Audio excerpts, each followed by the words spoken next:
네, 저평가되어 있는 종목들을 찾아드리는 시간이죠. 바로 작전 리포트입니다. 오늘도 MTNW 허반석 어드바이저와 힘차게 시작해볼게요. 위원님, 안녕하세요. 안녕하세요.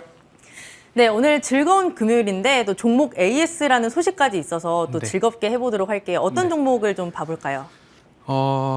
넥스틴인가요?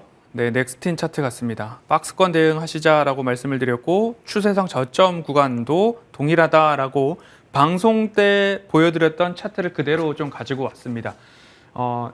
전공정, 후공정 각각 말씀을 드렸는데요. 후공정 기업으로는 ISC와 검사장비업체 넥스틴 말씀을 드렸죠. 가장 핵심 포인트는 수주 잔고가 상반기에만 지난해 매출액의 1.5배를 넘어섰고 방송을 하던 7월 초에도 마찬가지로 SK 하이닉스 향 수주 공시가 지속되고 있었습니다. 그렇기 때문에 1차 목표가 다시 보기를 통해서 꼭 확인을 하시고요.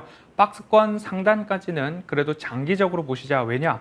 수주 잔고가 좋기 때문에 하반기로 가면 갈수록 실적을 발표할 때마다 서프라이즈 할 수 있는 가능성이 어느 기업보다도 높다라고 이해를 해보시면 좋을 것 같습니다. 그렇기 때문에 작전 리포트에서는 이렇게 차트상 저위험 구간, 가격적 모멘텀이 있는 기업들 위주로 말씀을 드리고 있으니까요.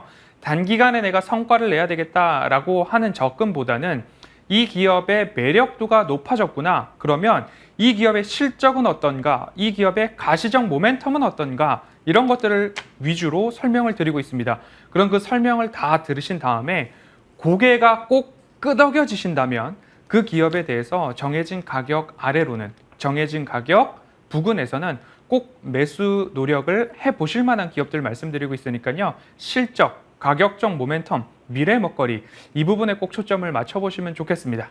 네, 넥스틴의 수익률이 정말 엄청난데 그 다음 종목도 하나 더 준비하셨죠? 네, 이 기업은 아모그린텍이라는 기업입니다. 당시에도 차트상 저위험 구간, 중기 추세선, 1차 목표가까지는 꼭 보시자라고 말씀을 드렸고 그리고 오버슈팅이 나온다라고 한다면 이 가격대도 불가능한 가격대는 아닙니다라는 말씀을 좀 드렸습니다. 오늘 광고도 벌써 나왔고요. 이미 이제 시간이 조금 확보가 됐기 때문에 작전 리포트 중간 점검하고 가는데요. 작전 리포트를 활용을 100% 하시려면 꾸준하게 보셔야 됩니다. 매주 5종목 나가고 있으니까요. 그 종목들을 어디다 메모를 해보시거나 아니면 유튜브에서 다시 보기가 꼭 가능하시니까 꾸준하게 보시고 매수 권유드리는 가격이 있습니다. 그러면 그 가격 어디다 적어 놓으셨다가 이 기업은 내가 고개가 끄덕여졌고 하지만 매수가가 좀 오지 않아서 아쉬웠거나 허반석 어드바이저가 얘기했는데 조금 더 빠졌구나 라고 하면 회복이 어디서 나올까 기다리셨다가 돌아선다 또는 수급이 보인다 아니면 이슈가 있다라고 하실 때 하나하나 찾아보시고 꺼내셔가지고 요리하듯이 매수를 하셔야 된다. 그리고 나서 추세상 저점 구간, 중기 추세선, 그 다음 최상단 오버슈팅 가격까지 말씀을 드렸으니까 어느 곳에서나 내가 원하는 대로 매도를 통해서 수익을 적절하게 챙겨가시면 됩니다. 그렇기 때문에 작전 리포트는 꾸준하게 보시고 그리고 어디다 메모까지도 해 놓으셨다가 이 기업이 이야기한 가격보다 아래로 내려왔구나 보시면 좋을 것 같고요. 아모그린텍은 나노멤브레인뿐만 아니라 자성 소재, 테슬라, 삼성전자 그리고 BYD 세계 유수의 기업에 모두 다 공급되는 이야기를 좀 드렸습니다. 그렇기 때문에 차트상 저위험 구간에서 이제 막 반등이 시작된 기업이니까요. 목표가 다시 한번 확인하신 다음에 차분하게 꾸준하게 끌고 가실 수 있는 자리였다라는 말씀으로 AS 드리도록 하겠습니다. 위원님, 저 AS 들으니까 네. 마음이 너무 아파요. 왜죠? 이 종목들을 놓친 게 너무 마음이 아파서 네. 오늘 이 종목은 놓치지 않기 위해서 잘 살펴보도록 하겠습니다. 네. 제목이 국내 영화 시각특수 효과 점유율 1위. 네. 굉장히 좋은 기업이고 네. 힌트를 좀 볼게요. 작품이 신과 함께, 기생충, 마녀2, 모가디슈 등이 있고 두 번째 아시아 최대 버추얼 스튜디오 D1을 갖고 있는 회사입니다. 마지막으로 CJ ENM의 인수설이 돌던 바로 그 회사. 힌트 주세요. 신과 함께보다 여기는 다 유명한 작품들이 다 봤어요. 대작들 있습니다. 다 근데 봤어요. 안 보셨을 수도 있어요. 미스터 고라고 들어보셨습니까? 아니요? 그 고릴라 나오는 영화인데. 뭔지는 알아요. 네, 그 엄청나게 많은 털을 하나하나 네. 미세하게 이렇게 시각 특수 효과로 만든 거예요? 그렇습니다. 그런 이거 있고 그리고 이 회사의 창립자가 신과 함께 감독 김용화 감독이 이 회사를 창립을 하셨습니다. 이 정도가 이건 뭐예요? 최선일 것 같습니다. 시각 특수 효과를 나타내기 위해서 아. 네, 사진을 좀 넣으셨습니다. 아바타네요. 그렇습니다. 아, 제가 또 영화인으로서 네. 영화를 굉장히 좋아하는 영화인으로서 맞춰야 될 것 같아요. D로 시작합니다. D, 네, 알파벳 D로 아, 시작합니다. D요.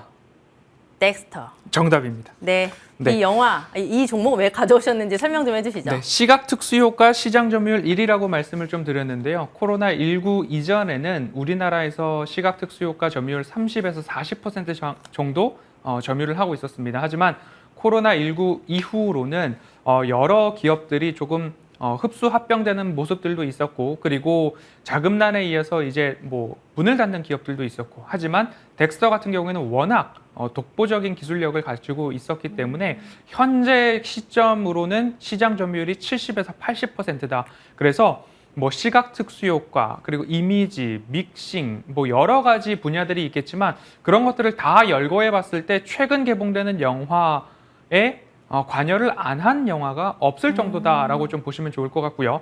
가장 처음으로 말씀드려야 될 것은 20일 그저께 개봉을 한 외계 플러스 인이라는 영화를 좀 말씀드릴 수밖에 없을 것 같습니다.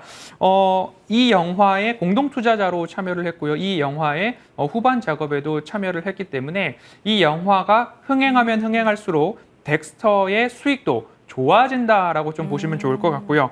창립자 김용화 감독은 뭐 익히 아시는 분들은 아실 겁니다. 미녀는 괴로워, 신과 함께 1편, 2편, 제아벌, 인과 연 모두 다 1000만 관객을 넘어선 대작을 만든 감독이기도 하고요.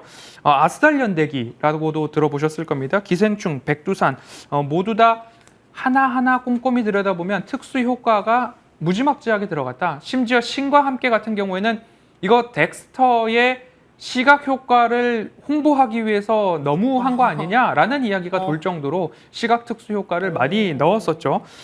파주에 가면 국내 1호 버추얼 스튜디오 D1을 가지고 있는 회사이기도 한데요.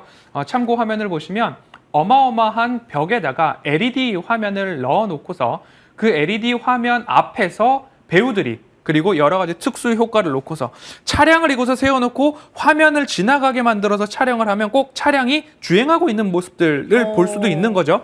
이렇게 어떻게 본다면 제작 비용과 시간들을 좀 줄일 수 있는 그런 모습들을 좀 갖추고 있는 기업 중에 하나가 아닌가라고 보여지고요. 덱스터 시장 점유율 70에서 80%라고 말씀을 드렸는데요. 인지도는 어떠냐? 국내 영화에서 점유율은 7, 80%고 넷플릭스와 지난해 7월 후반 작업 협력 강화를 위해서 장기 파트너십을 구축을 했고요.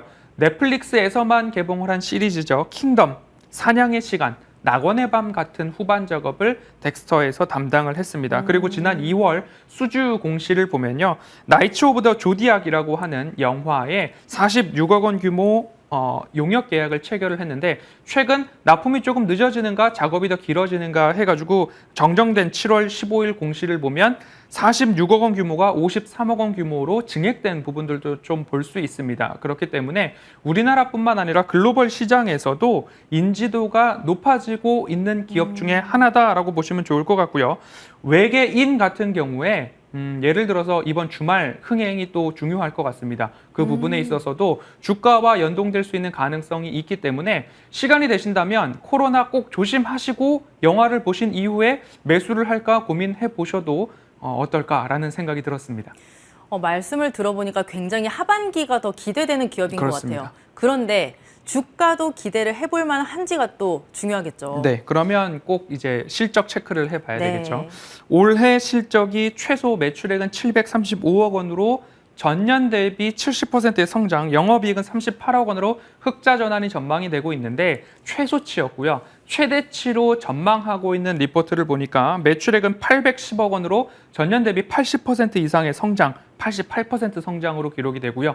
영업이익은 78억 원으로 최소치 38억 원과 최대치 78억 원 각각 쪽 갭이 있습니다. 왜 그런 갭이 나타나느냐라고 보니까 이미 작업을 마치고 영화 작품들은 이미 제작사에 다 공급을 했습니다. 그런데 아직 개봉을 하지 못하고 있는 작품들이 꽤나 많은 것 같습니다. 그러면 비용 지출은 이미 다 되었는데 매출 인식이 아직 되고 있지 않기 때문에 그 시차가 실적에 조금 위아래 플러스 마이너스 갭이 좀 나타나고 있는 것 같습니다. 어떻게 본다면 지금 영화 시장은 2004년 이후로 최대 매출을 기록하고 있다라는 보도 좀 보셨을 겁니다. 그래서 영화, 컨텐츠와 관련된 쪽으로 덱스터라는 기업들을 좀 살펴보실 필요가 있고 하반기로 가면 갈수록 이 기업이 관여한 작품들 국내 영화는 대부분이다라고 보시면 좋을 것 같고요.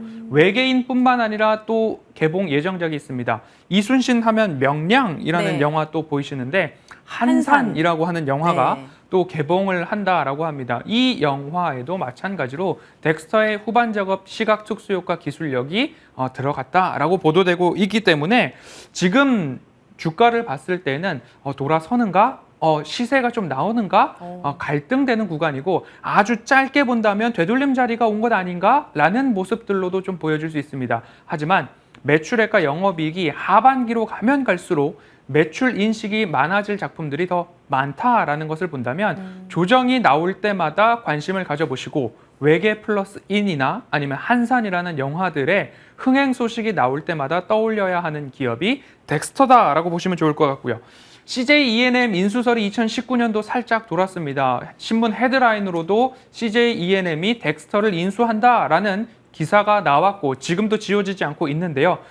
사실 무근이다라기보다는 기업의 경영 안정을 위해서 덱스터 보유 지분을 일부 매각하는 것이 논의되었었다라는 이야기가 있습니다. 그렇기 때문에 CJ E&M도 인수를 탐할 만큼 기술력이 풍부한 기업이 아니었는가라고 기억을 해보시면 좋을 것 같고요. 이미 기술력은 신과 함께로 이미 결론은 난 것 같습니다. 그래서 앞으로 영화 흥행에 덱스터라는 기업은 한번 꼭 기억해 보시자라는 의미로 오늘 작전 리포트 종목으로 선정하게 됐습니다.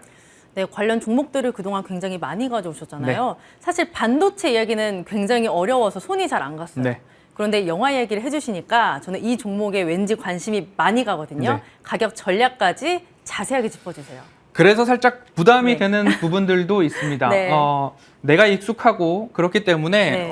금방 사고 싶고 이해가 잘 됐기 때문에 살 수 있을 것 같고 기술력도 맞아요. 좋다라고 하는데 국내 영화에 관여하지 않은 영화가 없다라고 하는데 네. 그러면 일단 차트상 저위험 구간은 확실합니다. 그리고 반등이 나왔는데 첫 번째 되돌림 자리에서 윗꼬리를 그리고 있어요. 주봉으로 본다면. 그러면 조정이 나올 때마다 모아 가시고 그리고 내가 1차적으로 이 구간에서 매도를 하겠다라고 급하게 보신다면 오히려 급한 마음에 될 것도 안 될 수가 있기 때문에 조정이 나올 때마다 모아가시고 차라리 나는 여유롭게 올해 연말까지 보겠다. 연말. 이 관점으로 대응을 하시는 게 덱스터는 조금 더 맞다. 왜냐?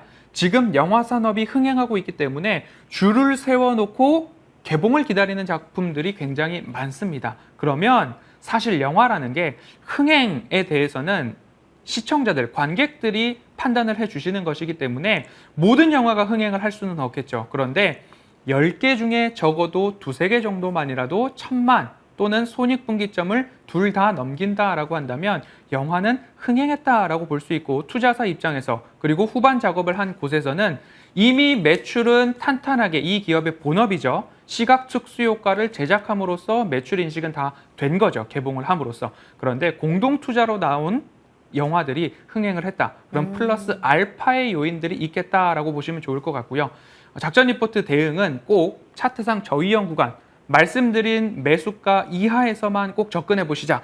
모든 종목들 차트가 동일합니다. 네. 우상향하는 기울기가 가파르거나 완만하거나 다 저점에서 말씀을 드리고 있습니다. 네. 그리고 적어도 1차 되돌림, 그리고 연말까지 본다면 혹 오버슈팅이 공동 투자 작품들의 대박이 난다면 네. 가능한 기업이 덱스터다라고 좀 오. 보시면 좋을 것 같기 때문에 작전 리포트는 꾸준히 보셔야 하고요. 메모하면서 보셔야 하고요. 그리고 목표가까지는 진득한 인내심으로 가져갈 볼만한 실적이 있고 실력이 있고 실체가 있는 기업들 꾸준하게 모아서 소개해 드리도록 하겠습니다.